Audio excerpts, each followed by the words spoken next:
सोचिए, अगर आपके सीने में अभी एक जहरीला तीर लग जाए और आपके पास उसे निकालने का मौका हो, तो क्या आप पहले उस तीर को निकालेंगे या यह जानने में समय गंवाएंगे कि तीर किसने चलाया, कहां से चलाया और क्यों चलाया?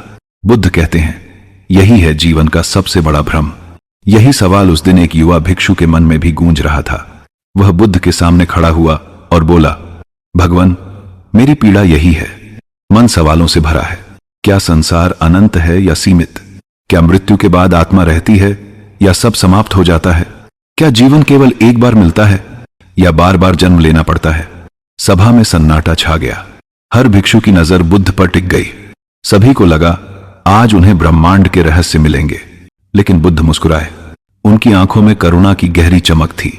उन्होंने धीरे से कहा, भिक्षु, कल्पना करो कि एक व्यक्ति जंगल में चलता है और अचानक उसके शरीर में एक जहरीला तीर लग जाता है। उसके मित्र दौड़कर उसे उठाते हैं, वैद्य को बुलाने जाते हैं, लेकिन वह व्यक्ति जिद करता है, पहले मुझे बताओ यह तीर किसने चलाया? उसका नाम क्या है? वह ब्राह्मण था या क्षत्रिय? वह किस गांव का रहने वाला है? यह तीर किस लकड़ी का बना है? इस पर लगा जहर किस प्रकार का है? जब तक मुझे यह सब नहीं बताया जाएगा, मैं तीर नहीं निकलवाऊंगा। तो सोचो भिक्षु, क्या होगा? सभा में हलचल हुई। कुछ भिक्षु सिर झुकाकर सोचने लगे। बुद्ध ने अपनी ही बात का उत्तर दिया, उसकी मृत्यु हो जाएगी, जहर उसके पूरे शरीर में फैल जाएगा और उसका अंत हो जाएगा, उससे पहले कि उसके किसी भी प्रश्न का उत्तर मिले। बात करने के लिए बुद्ध का स्वर गहरा हो गया। भिक्षु, तुम्हारे प्रश्न भी वैसे ही हैं। क्या संसार अनंत है या नहीं? क्या आत्मा मृत्यु के बाद रहती है या नहीं? क्या परमात्मा है या नहीं? यह सब वैसा ही है जैसे जहरीले तीर के बारे में पूछना। जब तक तुम्हारे भीतर दुख का तीर है, जब तक अज्ञान का जहर तुम्हारी नसों में दौड़ रहा है, तब तक यह प्रश्न व्यर्थ हैं। पहले उस तीर को निकालो, पहले अपने भीतर की पीड़ा को दूर करो, फिर देखना तुम्हें इन प्रश्नों की जरूरत ही नहीं बचेगी। उत्तर अपने आप प्रकट हो जाएगा। यू नेवर टू एक इन बूट। सभा मौन हो गई। भिक्षु का चेहरा उतर गया था, पर धीरे धीरे उसमें एक नई समझ की झलक दिखने लगी। वह समझ रहा था उसके सारे प्रश्न केवल जिज्ञासा नहीं थे, बल्कि दुख से बचने का तरीका थे। बुद्ध ने आगे कहा, भिक्षुओं, मनुष्य का सबसे बड़ा धोखा यही है कि वह असली समस्या से भागता है और उलझ जाता है उन सवालों में जिनका कोई अंत नहीं।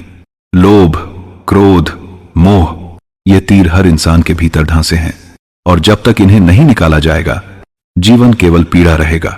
उनके शब्दों में गूंज थी। हर भिक्षु अपने भीतर झांकने लगा। हर कोई अपने अपने तीर को महसूस करने लगा। सभा में गहरा मौन छाया हुआ था।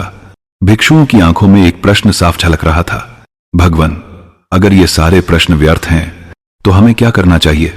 कैसे उस तीर को बाहर निकाला जाए? बुद्ध ने धीरे धीरे चारों ओर देखा, फिर बोले, भिक्षुओं, मनुष्य की सबसे बड़ी भूल यही है कि वह बाहरी चीजों में समाधान ढूंढता है। कोई सोचता है धन से दुख मिटेगा, कोई मान सम्मान से, कोई रिश्तों से। पर मैंने देखा है, धन बढ़ता है तो लोभ भी बढ़ता है, धन बढ़ता है तो लोभ भी बढ़ता है, मान बढ़ता है तो अहंकार भी बढ़ता है, और संबंध बढ़ते हैं तो अपेक्षाएं भी बढ़ती हैं।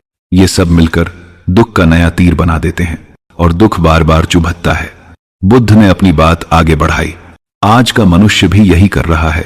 वह दुख का तीर झेलता है, फिर बार बार सोचकर, याद करके उस तीर को और गहराई तक धंसा देता है।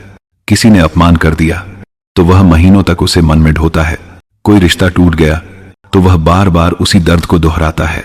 भिक्षुओं, जब तक मनुष्य यह नहीं समझता कि दुख का असली कारण बाहर नहीं, भीतर है, तब तक कोई भी उत्तर उसे शांति नहीं दे सकता।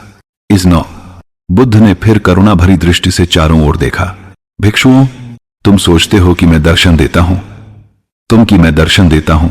नहीं, मैं केवल चिकित्सा देता हूं। दर्शन कहता है, क्या संसार अनंत है या नहीं?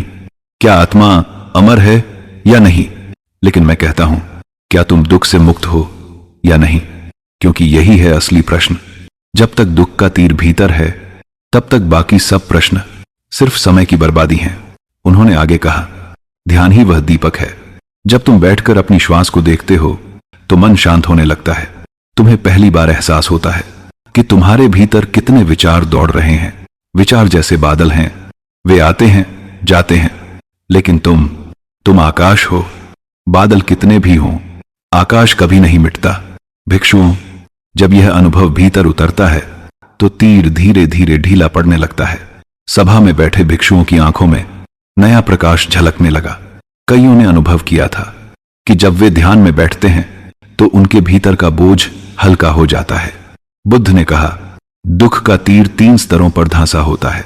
पहला शरीर में, बीमारी, थकान, बुढ़ापा। दूसरा मन में, इच्छाएं, अपेक्षाएं, क्रोध, ईर्ष्या। और तीसरा अज्ञान में, न जानने का बोझ, सवालों का जाल। ध्यान इन तीनों को छू लेता है। शरीर शांत होता है, मन स्थिर होता है और अज्ञान का आवरण हटने लगता है। यही है असली चिकित्सा। इज़्नो, बुद्ध ने फिर करुणा से देखा और बोले, भिक्षुओं, समझ लो कि ध्यान कोई चमत्कार नहीं है। ध्यान केवल दर्पण है। जब तुम उसमें देखते हो तो तुम्हें अपने घाव दिखाई देते हैं, और जब घाव दिख जाते हैं तब उन्हें भरना आसान हो जाता है। दुख का तीर कोई बाहर से नहीं निकाल सकता, मैं भी नहीं। हर व्यक्ति को अपना तीर स्वयं निकालना होगा, और यह तभी संभव है जब वह अपने भीतर उतरता है।